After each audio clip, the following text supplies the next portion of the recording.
This from ESPN. NFL Power Rankings, every team's contract situation to watch. Chiefs are 1, Lions 2, Bills 3. Browns are 29th. Biggest offseason contract situation to watch, Myles Garrett. Garrett, 2 years remaining on a 5-year extension he signed in 2020. No more guaranteed salary.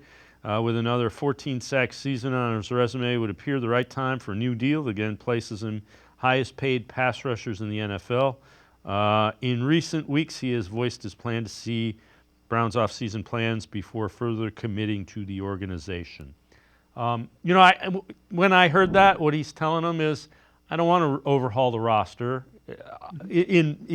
When a player of his ilk comes out and says that, what he's saying is, I want to know, tell me you're not planning on tearing it down to the studs again, because I've seen that. I don't want to go through that. I'm too old to go through that again, which kind of makes you think he wants Stefanski and Barry back, because if you don't want to tear it down, you want to add to the roster that you have.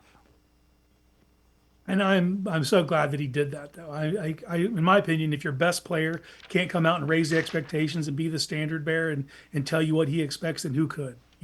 So if you were listing all the assets the Browns have, number one's Myles Garrett. Like, to me, that's so you build around that. That is a generational player. You're seeing the list that he's starting to get on. Is with Reggie White and Lawrence Taylor, and it's because of his consistency. His year over year, you can count on him to be that guy, and you build around that type of player. So I'm glad he's holding their feet to the fire. And when we hear in this ESPN article that they're not trying to rebuild, they are trying to pivot. They're going to keep what they have in place on defense and try to build to it. That's the kind of stuff you need to be able to tell Myles Garrett. And the one thing that was kind of really emphasized on me during his press conference when he was breaking this all down is he needs to feel confident who the quarterback is. Yep. Which leads me to believe that he doesn't believe the guy that's on the roster is the answer.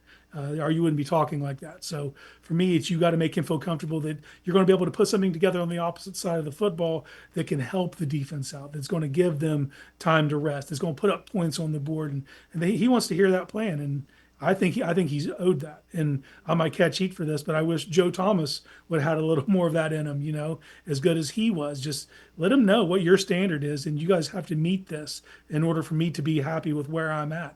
Now, Garrett's a little different with 2 years left on his deal. The guaranteed money's gone, and I expect him to rework something probably this offseason.